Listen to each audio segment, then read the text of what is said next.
This video is going to lay out a few different strategies to help puppies that bite, bark, and jump for attention. But first, it's important to note that biting in particular is a very normal and natural part of your puppy's development. Puppy biting is a social behavior. It's their way of asking someone to play. Biting can become more intense when a puppy is overstimulated, frustrated, and when they are overtired. The same can be said for barking and jumping. People can sometimes encourage these behaviors in the early days and weeks that a puppy comes home because it's hard to imagine that it could become a problem later on down the road. Puppies that are raised in a home with kids are also more likely to exhibit these high arousal behaviors, as most kids are typically a little louder and more active than the average adult. This video will discuss the do's and don'ts of teaching puppies not to bite, bark, and jump. The ultimate goal is to teach your puppy to greet and ask for playtime in a calmer and more polite manner.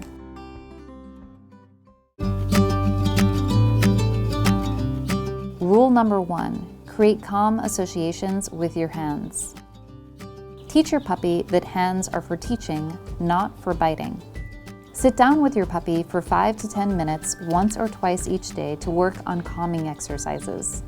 Build a reinforcement history for calmly standing, sitting, or lying down on a training mat. With repetition, these are the behaviors your puppy will default to when they are asking for something they want, like food, attention, or playtime. Use your puppy's meals and/or supplement those meals with a moist, meaty, nutritious training food that can easily be broken down into smaller pieces without crumbling. Don't grab your puppy by the scruff, hold their muzzle shut, or do anything else that might make your puppy apprehensive, fearful, or defensive with your approaching hands. This type of advice is common, but it can also set the stage for a contentious relationship with your puppy. Some puppies will become hand shy and others will become combative when you address undesired behavior in an aggressive manner. Rule number 2. Healthy outlets for playful behavior. Do make playtime with your puppy part of your day-to-day routine. Give your puppy access to 3 to 4 toys at any given time. Rotate your puppy's toys every 2 to 3 days to build even greater interest. Experiment with toys and chewies that have bumps and ridges that will feel good on your puppy's sensitive gums. You should also put aside 2 to 3 special toys like a soft tug or 2 squeaky tennis balls. These special toys should be saved for one-on-one time with you and your puppy. I usually set aside 5 to 10 minutes 2 or 3 times each day for focused play sessions. Play is one of the best ways to build a stronger bond with your puppy. It will also create a healthy outlet for their playful energy that would otherwise be expressed through biting, jumping, and barking. If your puppy becomes overstimulated in play and begins barking, jumping, biting, or mouthing, make sure you keep your play sessions low-key. It's also a good idea to teach your puppy what I like to call the 0 to 60 game. I encourage puppy parents to alternate between calming exercises on a training mat or inside an open-door crate and a 30 to 60 second play session. Ping-ponging between these two activities will teach your puppy how to regulate arousal by going from calm to excited and back to calm. Don't use your hands to roughhouse with your puppy. It's usually not a problem to do this with adult dogs, but puppies don't have the same ability to read social cues and to regulate play, which means that they don't know when to slow down and when to take a break. Most puppies will not understand why it's okay to bite hands in some situations and not in others. It's a good idea to avoid sending mixed messages. Regulating playful behavior is a skill that takes time and maturity to learn. You can help your puppy learn this skill by giving playtime a little bit more structure in the first year. Their special toy, like a tug toy or squeaky tennis ball, will become the green light for playtime. Why do you think he's not biting? Because they're making training and make him happy. While hands will be more like a yellow light that will encourage your puppy to slow down and be calm.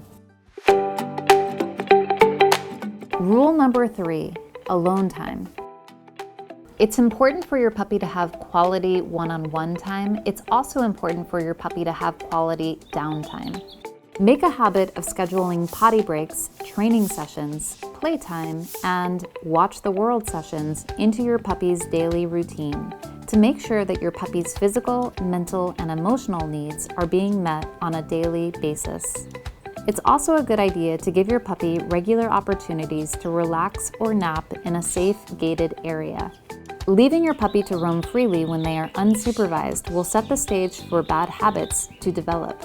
Puppies that are unsupervised might eat your plant, chew on electric cords, or bite, bark, and jump to get your attention when they're feeling bored. Yelling at your puppy in those moments is not going to solve the problem, because negative attention is still attention. This is why it's so important for your puppy to have alone time in a safe, gated space when the attention is not 100% on them. You might be thinking, won't my puppy just bark in the gated area? The answer to that question is most likely yes, unless you condition your puppy to that space first. And if you want to learn how to do that, you should probably check out this video I created called How to Crate Train Your Puppy for Separation. Spoiler alert, most of the training is done with an open door crate inside of a gated area. Once your puppy is adequately conditioned to this space, it will become a valuable asset when you are making dinner, watching a movie, or making a phone call. Rule number 4, the art of redirecting your puppy. Even if you are doing everything right, there still might be times that your puppy bites, barks, or jumps. In these moments, it's important to focus on helping your puppy come back to calm. You should freeze, draw your hands back to your chest, and then show your puppy what you want them to do. Practice training exercises that are incompatible with barking, biting, or jumping. If you are doing daily training exercises, it should be easy for your puppy to connect the dots. I will usually continue the training for about 5 to 10 minutes and then end the session with a calming activity like giving the puppy a chewy or a stuffed Kong. With repetition, you will find that it will become easier to prompt your puppy to offer desired behavior, and that your puppy will offer these behaviors more and more in place of biting. What about screaming "ow" in a high-pitched voice or saying a stern no? Attempting to suppress behavior through verbal reprimands is usually ineffective. In your first few attempts, this approach might appear to work, but with repetition, most puppies will become desensitized to these sounds or words, or worse, it can add to the excitement of the situation and make the biting even more intense.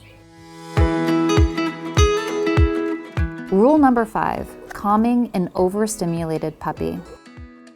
There will be times that your puppy is so hyperactive that they will not engage in training, or that they will return to hyperactive behavior after the training ends. If this happens, it is usually because the puppy is tired or overstimulated.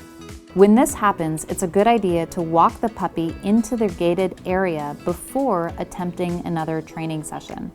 I do this for 3 reasons. 1, changing the environment can be enough to change the puppy's mindset.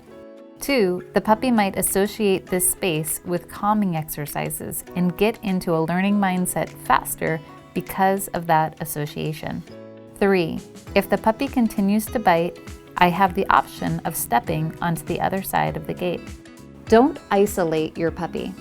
If it's necessary to step on the other side of the gate, I will almost always sit down next to the gate and give the puppy a chewy or a stuffed Kong. Your presence will help to promote calm behavior, and this is a huge part of the training. The goal is to help your puppy learn to de-escalate and come back to calm. Leaving your puppy alone in this space when they are in a state of high arousal is likely to have the opposite effect. What about using shaker cans or spray bottles to get the puppy to stop barking and biting? Aversive tools and approaches can damage your relationship in multiple ways. With more timid or insecure puppies, shaker cans and spray bottles can create trust issues that can negatively impact your relationship with your dog into adulthood. More confident puppies will develop a callous to the punishment, resulting in people using more and more aversive methods. The last problem is that these approaches work to suppress behavior, but they do nothing to teach the puppy how to work through excitement and frustration in a more constructive way. Instead, help your puppy learn how to regulate arousal by practicing the calming activities mentioned earlier. Puppy biting can be extremely frustrating, but hopefully the tips in this video will help you use this challenge as an opportunity to bring your puppy's training and communication to a new level. Keep me posted on how your training is going in the comments section below. If you enjoyed this video, please consider subscribing to my YouTube channel. Thanks for watching.